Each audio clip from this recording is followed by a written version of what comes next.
well. So, what's the big deal about listening, Vijay? If you can reflect upon all your experiences, and I'll kind of bounce in wherever required, naturally as it happens. Just to say that it is just what we are going to talk is from what we have been practicing for the last 15 years. So it's coming from personal experience and pulling out some kind of principles from there. So I think to answer that, I'll just quote Yuval Harari, right? He was saying that language evolved because of gossip. When human beings had to gossip, and gossip obviously is that you have to listen as well as talk. I think, like what Harari said, that language evolved. One of the reasons for language evolving was for human beings to gossip, and not about seeing a line on a lake or under the bridge, but also to say what the other person is doing next door and so on and so forth. So we have a very intrinsic reason we have a need for conversing, which is both listening as well as speaking, right? So even if you take it from there to how we were as people living in the forest, I think our ability to really listen with our whole body, right? To listen to the wind and say, okay, is it going to be a storm or is it just going to be just a small wind, or the sound to say whether it's going to be danger or whether it's going to be just food, right? I think we were extremely high amount of very, very deep listeners. You take, for example, even earlier when the old tribal places where the shamans talked about myths, the shamans talked about stories, the tribal leaders talked about story. It was not just words. I think they were actually evoking it through drama, through their body and all of that sense. And somebody who's listening is not just listening to the words. He's listening to the body language, he's listening to what is happening, to the tone, to the pitch. And then obviously, because finally I love to do the same thing to my kids. So obviously there is a very, very deep listening ability that has happened out there. But I think over a period of time, obviously now I think with the amount of distractions that happen, the ability to listen like that and to be alive with your entire body, not just the ears, has completely come down in my sense. And we all are like that. I think I was also starting to reflect, and I've been reflecting for a while now because about my parents, right? My mom passed away 3 years back, and I recently lost my dad, probably about 20 days back. And this is a time when you actually reflect and you see whether could something have been done better, and you end up thinking all of those things. Even though my mom passed away 3 years back, one thing still has stuck to me now, right? I've been thinking of it from then on because there is no way I can revisit it back. It was when I'd actually come back from a tour, from a research, and it was evening. She went to her room just to see how she was. She was actually sick. She was sitting in the bed, and I was standing in the doorway, and she just gave me the phone and say, "This WhatsApp, can you see what it is?" And I know that my mom is a bit of a more tech savvy person than anybody else. She figures out all of those things. So there was nothing wrong with it. I just on it and gave it. Then she asked me about my work. And then she asked me about you, Rajesh. She always confuses you and Balaji. So he says, how is Balaji? How is Rajesh? And she normally doesn't ask so much about work and all because she's going through her own stuff, right? And I'm also wondering, why is she asking me this? And in my mind, I'm actually looking at, okay, I need to do this work, that work. I said, okay, I'll come and talk to her later. So I'm also standing in the doorway. And then after some time, she also kind of moved on the bed and, almost making space for me to come and sit. But I didn't pick up any of this. And she just said, okay, take me to the chair. She just sat there and then she looked out. I also went and did my own work. But it is now. I mean, I didn't think of it then. I was thinking of it just after my father's death. It's been stuck in my head that I didn't listen at all. I mean, the amount of loneliness, she was reaching out very, very, this thing. Because I was the only one. There's no brother, sister who was there at that time. They were outside, obviously. And I blew it completely. And here at COG, we think that at least we feel that we listen more deeply. We feel that, since we have done 3,000 hours of research, we are acutely aware of what is happening to other people. It just fails, absolutely fails sometimes. But equally, like when Ahana was born, I mean, as a child, as an infant, I mean, you're thinking, right? The cry is a cry for milk, is a cry for hunger, is she in pain? You don't know that. So you're absolutely aware through your body, not just from your listening about what she's going through. But after 6 months, that also went. Right? So somewhere I think the amount of distractions, what you're doing, all those things has completely blunted, muted our listening abilities, is what I feel. So the question that comes to my mind, Vijay, is clearly, I mean, of both the stories that you mentioned, both about your mother and about your daughter, clearly it's evident that we don't listen equally. When we go through intense experiences like falling in love or the birth of a child, around that time our sensitivity to listening is really kind of exaggerated or amplified. We are kind of really aware of everything, uh, very often because we are in a position to let go of our own state. The idea of loss of status, which is a very important element of listening. When you're in love, obviously we are kind of really focused on the other person, or we may even kind of gravitate towards the idea of being in union where we don't exist. So that's a very powerful time at which you listen. Similarly, when we have a powerful emotion or an intense experience like childbirth, we just don't exist. In fact, our identity as a father or a mother actually means that we are vested in the other person and not in ourselves. So those clearly are very powerful moments of listening. The only way to listen is actually because we know that that's the purest form of listening in our known personal experiences. That's a loss of the idea of status or what magnifies our personal ego. When that's gone, we clearly powerfully listen. One of the ideas of conducting the session is that can we sensitize people to the idea of listening through maybe some tools, maybe some techniques, maybe some principles. Isn't all this idea of tools, techniques, principles actually a downer? Because the best form of listening is to actually have such a powerful relationship with the listener, a relationship of intensity, of great sensory openness. That happens only during intense moments. Yeah, I think ideally it should be that the relationship with that person is so very deep, or you at least evoke that thing in you that you are listening very right. When I'm saying deep listening, what I mean is that have I listened to the person fully? When the person is telling me something, I have understood what the person is telling me without any kind of prejudice, without any kind of chatter in my brains, and I'm able to play it back in my own words what it is, without changing the meaning of it. That's what I feel is deep listening. I mean, between the hearing something and the response to the whole thing is where a huge set of stuff that happens. So I'm just going to tell what we feel are the challenges from what we have been talking about for the last uh, 10-15 years. One is what we are saying is distractions, right? I mean, what is the emotional state at which we are actually going in? Like, we would have had an argument with my wife, and if I'm coming directly into this webinar, my state of mind is very different. I'm not listening to what you're asking me, Rajesh. Similarly, I know that you've had cold. Physically, if you're not fine, you're not going to come in. So that's the kind of distraction that happens, right?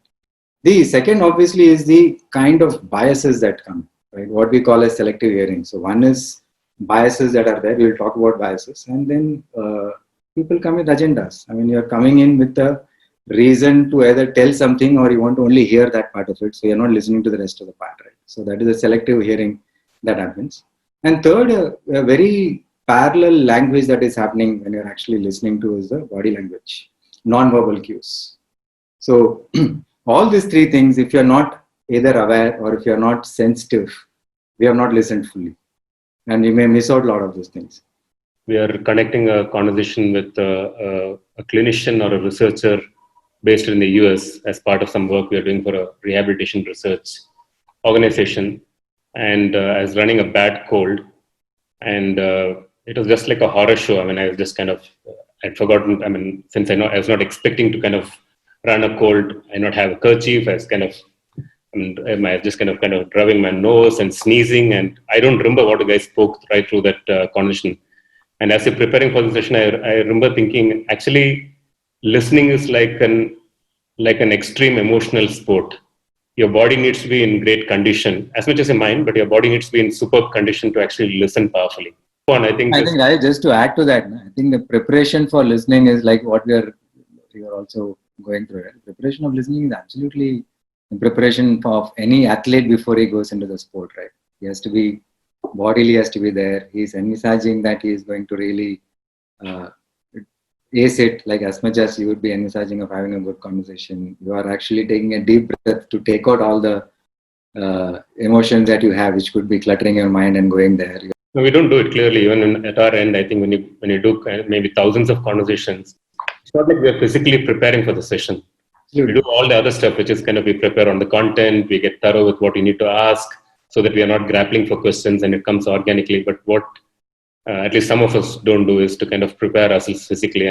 Let's move to the area of selective listening, in which you kind of touched upon 2 points. One is where people have an agenda, and the second is the idea of bias. The world of biases and the range of biases are so vast, and I'm sure a lot of it has been captured well in social psychology by thousands of experiments and so on and so forth. But if you can touch upon from our work, the kind of biases that we go through as we run into conversations with customers, with clients, with partners, and so on and so forth. Obviously, in the area of bias, one of the most commonly talked about biases are gender, for example. That's a huge bias. I mean, all of this you can see is the subject of the social narrative today. The race bias, the gender bias, the religion bias, the ethnicity bias, and these are almost like so deeply entrenched that even intergenerational shifts are like very, very marginal. I mean, it's deeply elusive because I think these are influences and things that have been kind of put into our system over many, many years. The lucky part is because of the nature of the work we engage with, we are forced to kind of question these biases regularly, or at least be conscious of it. So, there are serious questions saying, are we completely zero on patriarchy? I don't know. I'm sure there are those things that sneak in here and there, and we really can't let it be. I'm sure they are all deeply entrenched in our language, and we can only be conscious of it and try to wean it out as much as possible. But Vijay, if we can deal with the routine biases that we go through as part of conversations. The first is what I feel very strongly is the confirmation bias that happens to most of us, right? I think we have a certain hypothesis, or we feel that this is what it is, and then we actually go and seek out answers for that.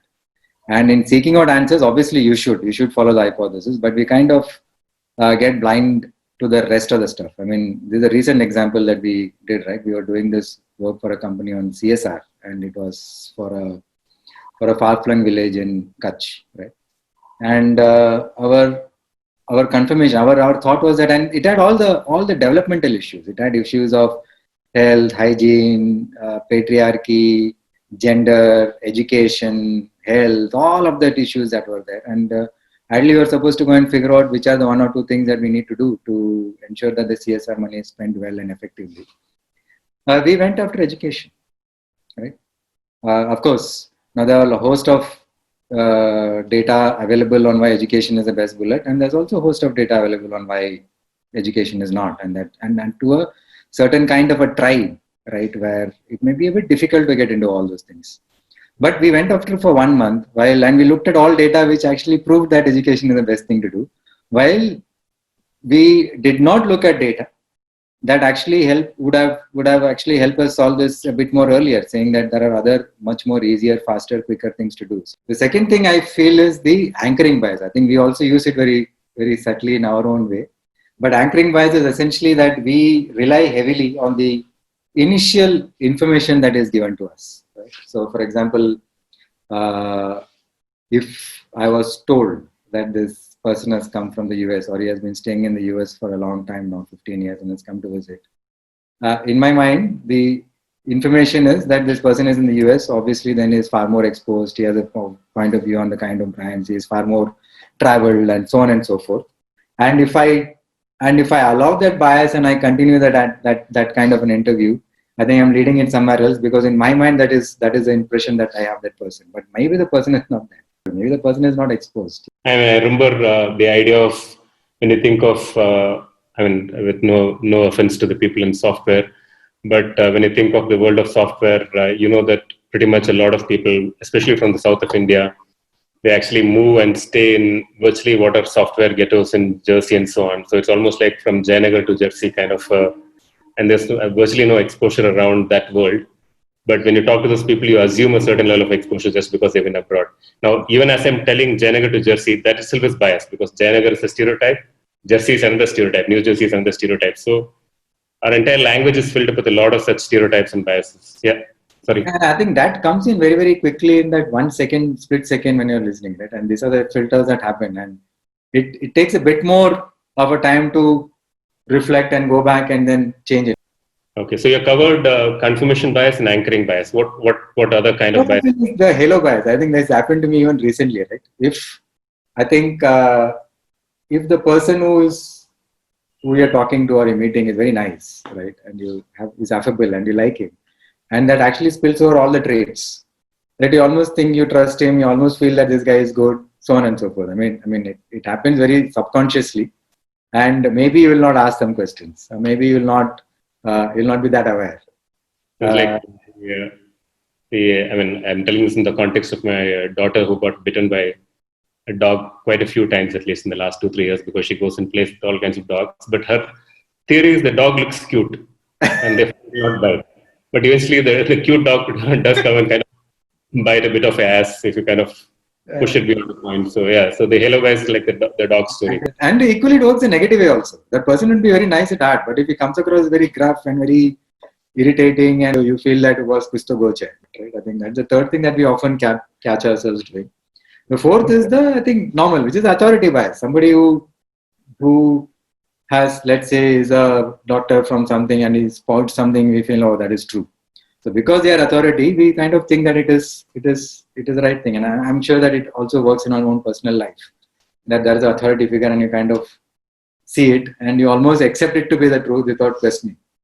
But I think the first thing is what I remember Dilip telling, that he was reading, he's saying that accept that things are true, right? That you accept that what the other person is saying is true. And so this I'm talking about, of course, the biases are going to set in surely. It's not going to set in. Our idea is like what you said, either you catch them early or you try to push the window and keep the hearing window open for probably a bit more, 30 seconds or 1 minute or 2 minutes. That's what we can achieve. We all do, and is that you start taking notes, because the moment I start taking notes or asking questions to clarify, not to rebut or not to kind of provoke or not to kind of argue against. I'm just asking questions to clarify what that person is saying. And I'm taking notes, I'm clarifying, and I'm just summarizing it. I think that will ensure that the bias is not setting in at that point of time. Maybe later on is what it will come at that point of time. At that point of time, actually giving him the right hearing. Third is obviously we know that, right? We don't interrupt till the person has finished. And that's the time when you're actually going to take down notes and so on and so forth. Right? So hopefully this should actually push the onset of biases possibly.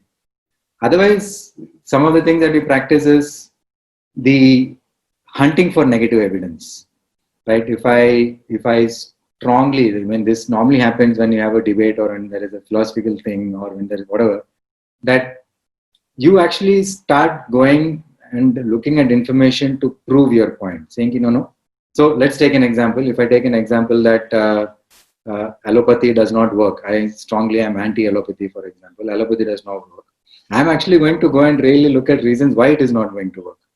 But as the other person, like the other side is actually telling that the allopathy is going to work, I just need to look at some evidence to at least for that time support where it has worked in my life or where it has worked somewhere. And for that time, the negative bias will not set in, because I'm replacing my own negativity against allopathy to saying, okay, it has worked in some area. Okay, let me give it a more open hearing. Sure. I think parallelly as you're listening, there is a second language that is anyhow going on. It's a parallel universe that is happening, which is the way we are from either our body language or what people in psychology call as paralinguistic, which is the tone, the pitch, the way you talk, and so on and so forth. Right? I think we normally, when we go for interviews, we use that mirroring technique very, very subconsciously, right? What we do is what is going to be mirrored by the other person. So if I actually lean forward and look into the eyes of the person and talk, the other person is also going to do the same thing. If I'm feeling excited about it, I'm going to transfer the excitement to him. Obviously, he'll also tell the same. If I'm very open about myself, right, and I talk, he's also going to tell the same thing, right? If I sit a bit more attentively, that other person will also sit attentively. Similarly, I'm assuming it's the other way around also. When somebody is speaking and I'm actually seeing him, I'm looking at whether he's really talking to me or he's talking in general to the air. How is he sitting? Is he relaxed like this, or is he really intently telling me this? So all of those things you tend to see. I mean, this is not, I mean, all of us know about this, but how much of it is that we are actually focusing and really paying attention to is something that I'm not very sure. How much of the time are we very attuned to a person? Like when we go for interviews, this guy may not say that he has to leave in half an hour, but are we very aware of it? Is he watching his watch more often than not? Is he fidgeting more often than not? Is he looking at the door more often than not? Whatever. So I'm saying those things become far more, I think, that we need to absorb, I feel. And this mirroring, what we do most often, is not a technique. It's not a cheap technique. Obviously, we are really interested in that other person. But many things that we do, going close to the person, looking into the eyes, eyebrows, the way we are holding our hands, I think that gives the person the feeling that we are very deeply interested in his, in what he has to say. I'm assuming that's what we'll expect from the other person also. And if we do it, I'm assuming that the other person should also end up doing that. Clearly, I think our consuming interest in somebody else's life or what they have to say are treating that person's time and engagement as an act of deep privilege, because we walk into random homes or we meet strangers. There's no reason why they should talk to us in the first place. Absolutely. Treating it as a deep act of privilege actually helps our body mirror the other person instinctively without even we planning for it. It's not a tool or a technique that we can try for saying, okay, let me twist my eyebrows, let me look deeply into the eyes. I don't think we can pull that stunt off beyond 5 minutes, but I think so I think the authenticity of it comes from we having a relationship with our the people communicating to us, which is coming from a place of privilege and deep respect and so on. We are going to a stranger's place. We have just one shot in establishing that connection with the stranger. And in that one shot of establishing the connecting with the stranger has to open up his life for us and tell whatever he has to tell. And this all has to happen in 1 hour or 1.5 hours, right? So all of this, obviously, we can only do it unless and until if you're not really authentically interested. I think it will come through like that. Yeah, we know that. I mean, we know that from our personal experiences that somehow time takes a different hue when we listen deeply. It kind of either contracts magically to kind of a fractional second, or it expands magically. So something happens to time when we listen deeply. Is that you never really over prepare for the exact flow of the questions and conversations. There is some part which is organic. The preparation before the conversation is intense. You allow the conversation to take its own shape and form. And because the preparation is intense before, you intuitively know what are the right questions to ask at the right time. So I think to that extent, we are not just listening purely to the conversation from the other side. We are also sometimes injecting some thoughts to which we want answers. But that's like a very, very gentle process. If you overdo it, you'll kind of disrespect, you'll mess up the rhythm of the person talking to you and so on and so forth. So I think Vijay's conversation that you can't jump too much into the future and start to kind of do the solutions. Equally, some questions that will allow you to clarify your thoughts because of the extent of the preparation you do before you actually land up in front of somebody, be it a client or a vendor or a customer. I think that will help you kind of manage the conversation in such a way that makes sense to what you want to do eventually in terms of solution. Seeing it, and you're also seeing how the person is responding, and maybe there are certain disconnects that happen, and when the disconnects happen, you kind of, something opens up, right? And then you ask. Otherwise, or you see certain evidence that actually tells you which is anti what you thought, and that's the time that you look for negative evidence. Negative evidence you tend to see when, like what Balaji just asked, the right versus the right left conversation, or something that you deeply philosophically believe in is something opposite to what the other person is telling. The negative evidence comes I think it should come there very fast. But in terms of work, do we really draft a question for every segment? No, we don't. At least I don't do that. What about you, Rajesh? Yeah, I mean, I think it very often happens spontaneously at that point in time, because you catch yourself in a moment where you're screwing it up. And then you tell, okay, shit. Okay, let me just kind of now ask exactly the opposite of what I would ask. So I think it's a complex game where we are kind of listening, sometimes getting into this momentary self-reflection modes and telling, okay, this is not working. Let me just kind of ask a completely contradictory question and see if it works, which is kind of a negative evidence kind of a question. But we don't actively prepare for it and plan to put those questions into the conversation. But why not? I mean, if you're asking the question, why not? It's a choice that you make, because if you can predict that you already have an existing strong bias, maybe you can go into an interview with prepared negative evidence questions also. So we do it spontaneously. But yeah, Divya, you want to kind of unmute yourself and kind of talk around it in case you feel like it's kind of partially answered or you're still not. An ad for inviting people to join an earlier firm in which you worked, and one of the lines was written 15 years back, but I remember it because it's a very powerful line. The line read something to the extent, I think Balaji can butt in if he remembers it clearly, but we wrote something to the extent that if you're not humbled at the end of every interview, we had a bad interview. So there's always something opposite to what you thought. So we seek to be humbled, we seek to be contradicted, we seek to have our ideas blown out of the water, even as our natural brain is pushing for confirmation. So it's this magical fight between these two, the Jekyll and Hyde equivalent parts of our personality. It's a beautiful balance to kind of pull through, and I think that adds a lot of value. The question was asked by someone else. I don't know. I'm just reiterating it. That selection bias is actually this, which we are always asked to avoid as researchers. But does it kind of intuitively or subconsciously there in our minds? For example, like you said, if I were to interview iPhone users in Delhi, I will perhaps go to Defense Colony or Friends Colony, right? How do we avoid that? And we avoid bias as researchers. I think, Anuja, very often the idea of coming to a sample composition is a fairly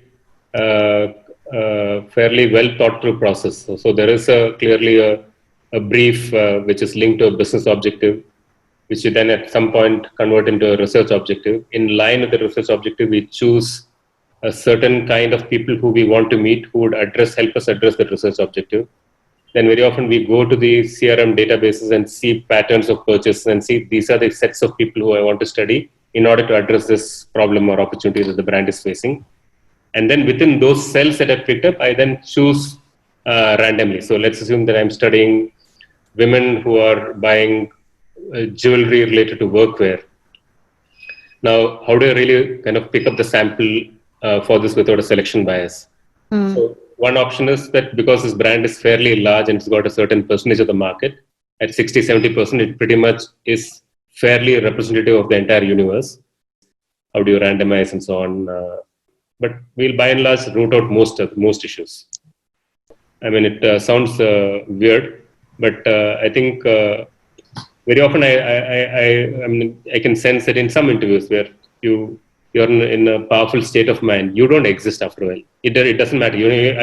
I like with climbing, or I'm sure when Vijay is cycling or kind of climbing some mountains, at some point you're not there. It's like a weird feeling because you got so deeply enmeshed into the other person's life, almost like a Stockholm syndrome kind of a thing. You are in this singular rhythm with that other person, and you're not even conscious of who you are and why you're sitting there and what question to ask. You're just kind of sitting there, just a beautiful organic flow. Now, how do you reach that state? I think my feeling, I mean, where I operate from is that come from a place of, as far as possible, deep respect and privilege, that by somebody allowing you into their home, and we all are aware of stranger danger and all these fears. Why are they even allowing us into their homes? Why are they even talking to us for 1.5 hours? The moment I start to respect that person really, really deeply, and I'm constantly doing this act of killing my biases and kind of enjoying the contradictions. At some point, 15-20 minutes into the conversation, they tell something which is powerful, which is emotional. It's around that time that I kind of snap and become a part of the other world. Then I don't know what has happened. It's like the questions are all on auto mode. My understanding of what that person is telling is all on auto mode. At some point, it almost becomes like a play. You can do anything. You can talk anything and it works. You can ask any question and it works. So I think you kind of prepare your heart to kind of accept that person's time as privilege, that person's inputs as privilege, to look for the humanity of that person really, really deeply, to see the goodness of the person very, very deeply. I think when you do all of that, and our work in the area of life script really allows it. If it had gone into the category conversation, we would have found it really, really difficult to do that.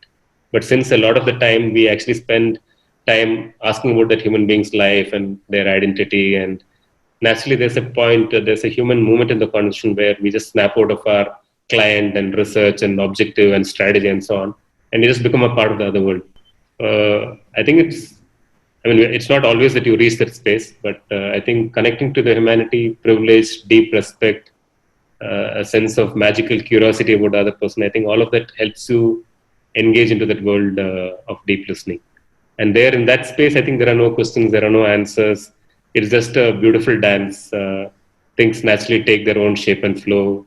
No, that's beautiful.